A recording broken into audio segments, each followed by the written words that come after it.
mon étude sur le Sénégal.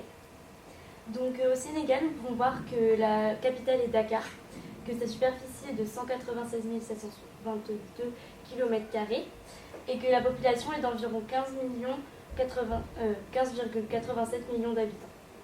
Donc la langue officielle est le Wolof, mais le français arrive en deuxième position avec 5 millions de francophones. La langue des affaires est également le français, et il y a aussi d'autres langues nationales comme le sérène, le peul, le mandingue, le soninké, diola et bien d'autres. Au niveau des religions, on peut voir que la religion musulmane est très importante avec 94% de la population, pour seulement 5% de la population pour la religion chrétienne et 1% pour les autres religions. Donc au niveau de l'économie, la capitale économique est encore une fois Dakar. La monnaie est en francs CFA et le salaire moyen est de 96 206 francs CFA. Donc au niveau de la culture, l'hymne national s'appelle le Lion Rouge. La fête nationale a lieu le 4 avril et les sports nationaux sont le football, la boxe et la lutte sénégalaise. Donc au niveau des horaires, le fuseau horaire est moins 2 heures par rapport à la France en été mais aussi en hiver. Donc au niveau de l'histoire du Sénégal, on peut voir qu'elle a été fondée sur beaucoup de migrations et de transformations historiques. Il faut savoir que le facteur écologique est très important pour le Sénégal, parce que l'agriculture a une grande place. Des communautés familiales et villageoises et des structures étatiques ont été créées, et également de nombreux nouveaux flux migratoires grâce à la colonisation.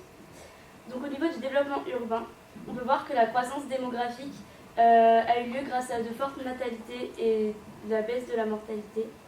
Et la concentration est très forte aussi sur Dakar, avec des créations de villes secondaires comme Touba pour diminuer la concentration de Dakar.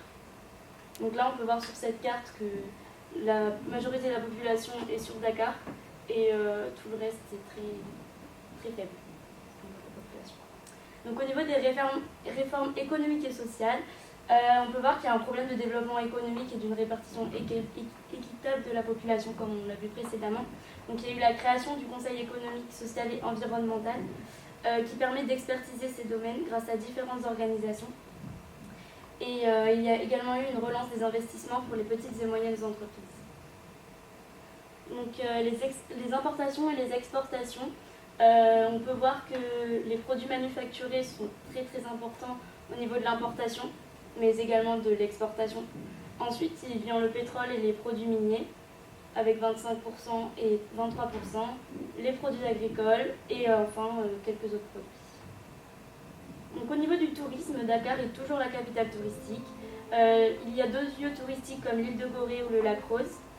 Le tourisme représente 6% du PIB et près de 100 000 emplois au Sénégal. Différentes difficultés face à de nouvelles destinations comme la Mauritanie ou encore les îles du Cap-Vert qui font de l'ombre un petit peu à Dakar. Et il faut savoir qu'il y a aussi beaucoup de sports nautiques comme la plongée ou le surf. Au niveau du tourisme d'affaires, le quartier de Dakar Plateau a été créé et c'est une grande métropole moderne de l'Afrique de l'Ouest. Donc le CICES, c'est une infrastructure significative qui signifie le Centre international du commerce extérieur du Sénégal. Au niveau du chômage, il représente 13% au Sénégal et les femmes sont les plus touchées. Ensuite, Dakar concentre 52,4% de l'emploi salarié. Le chômage est en hausse ces dernières années et encore plus chez les jeunes et pour ceux qui vivent aussi à la campagne, comme on peut le voir sur ce schéma. Donc au niveau des secteurs, l'agriculture est vraiment le secteur le plus important au Sénégal, avec la moitié de la population active qui y participe. Une culture vivrière très importante et plus de 18% de production en 2015 pour ce secteur-là. Le secteur industriel reste malgré tout important avec 23,5% du PIB du pays et il emploie 18% de la population active. Et il est également en croissance comme le secteur des services qui contribue lui à 60% du PIB et emploie 22,4% de la population active. Au niveau de la politique, il y a encore une fois une centralisation sur Dakar. La République à régime présidentiel multipartite est présente, présidée par Macky Sall depuis 2008. Donc avant de partir au Sénégal, il faut se munir d'un passeport obligatoirement, d'un visa, et pour les Français, d'un visa biométrique pour un séjour de moins de 90 jours. Et pour un séjour de moins de 30 jours, il n'y a pas besoin de visa. Au niveau des vaccins, il faut se vacciner absolument contre l'hépatite A, la fièvre jaune et le paludisme. Mais les moins importants sont l'hépatite B, la méningite, la rage et la typhoïde. Il faut aussi prévoir le temps d'avion qui est de 5h45 à 6h de vol de Paris à Dakar. Le climat, donc la meilleure période pour s'y rendre est d'octobre à mars, avant que les températures n'augmentent trop, puisque d'octobre à juin c'est la saison sèche, de juillet à septembre c'est l'hivernage.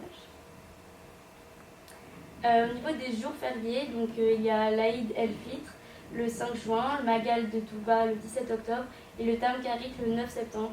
Et ensuite, c'est toutes les autres fêtes religieuses en rapport avec le christianisme. Donc au niveau des règles de savoir-vivre, c'est un pays très musulman, donc il faut s'habiller en conséquence, éviter de mettre des vêtements courts. Ou voilà. Ensuite, les rapports humains et salutations sont très très importants, donc il faut toujours dire salam alaikum ou il y a également beaucoup de marchandage, donc ici on peut voir quelques traductions en sénégalais. Ensuite, il y a quelques expressions par rapport au français. Donc, voilà. Donc le baobab est un symbole et une légende au niveau interculturel. Et la danse sénégalaise est très très importante aussi pour eux. Et puis c'est comme ça aussi qu'ils sont connus dans le monde entier. Et enfin, pour finir, la gastronomie traditionnelle.